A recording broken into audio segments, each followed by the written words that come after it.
Well, I'm here with Darren Dreger.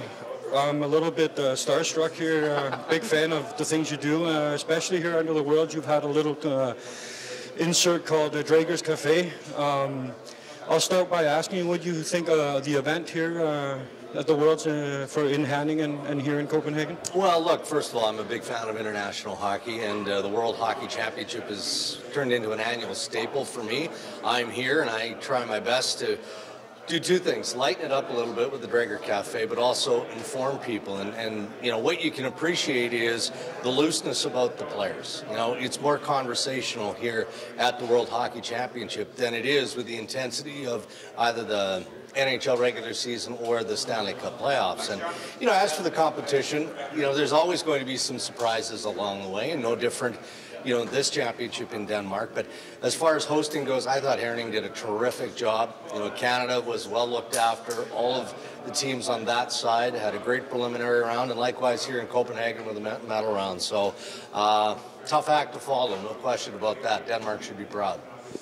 We're small reporters here for a little website called HockeyMagasinet.dk, and for us this has been an absolute astonishing experience, meeting all these big stars, TV personalities and such. I was wondering, do you still get that feeling? What if you could maybe touch about your biggest experience? Well, look, when you're around great players, you should understand that you're around great players. You know, I've had the privilege of working around some of the best players ever. You know, I've had the good fortune to meet the late Gordie Howe many, many years ago. Mario Lemieux I've interviewed, been around Mario many, many times. Wayne Gretzky likewise.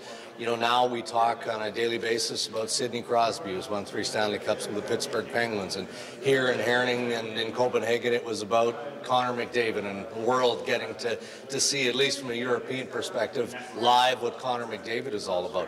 I don't think that you can ever grow accustomed to that or lose that sense of awe when you're watching these players make great plays on the world stage. So I've always been a fan. I'll always be a fan, and I'm privileged to be able to make a living, you know, following the great game and telling the stories that are a part of it. If you could maybe touch upon your thoughts on the U.S. and Canada's performance here at the World. Well, I think both will leave Denmark disappointed. You know, it's a consolation prize for Team USA. The captain, Patrick Kane, just talking about how, you know, it's still a good thing for USA hockey because it delivers a message that you know, it's important to have the best players available in your country represent your country on the world stage. And that can be challenging after a grueling NHL regular season, or certain players who lose out in the first round or in the second round after, again, grinding it out through all of those games physically and mentally. That takes a toll. But Kane talked about how this sends a message to all under the umbrella of USA Hockey that it's important to represent your country and come and try and medal. So, you know, USA is very proud and Canada is very disappointed because, you know, I don't remember, and maybe I should, but I don't remember the last time any team, let alone the Americans, beat Canada twice in the same tournament. So given the fact that Canadians finished 3rd at the Olympics in South Korea and now finished no better than 4th here in Denmark, I would say that Hockey Canada will be asking a lot of tough questions in the days and the weeks and the months ahead. You touched a bit about getting the best players to the Worlds. Yesterday, Coach Blashill talked about the same thing. Yeah. Today, in your edition of Dreger's Cafe, you actually spoke with Ray Ferraro, who mentioned that one of the things that bugs him is the length of these Worlds. Yeah. Do those two things intertwine? Do you think there's something there that makes the disconnect from the Worlds? From a player perspective, I think it does. I think it does. It is a big commitment, and from a Canadian perspective, you know, let's not lose sight of the fact that Canada started its pre-tournament training, if you will, in Latvia. So they spent 6-7 days in Latvia before making their way to Denmark. That's a pretty big commitment, again, from these players when they're asked to represent their country after a tough NHL season. But the flip side to that is, what's the World's all about? It's not about an individual country. It's about some of the best players coming together and celebrating the sport internationally. So, you know, there's a higher level of importance on the host countries, on the federations collectively, not just the powerhouse federations, and to the fans globally.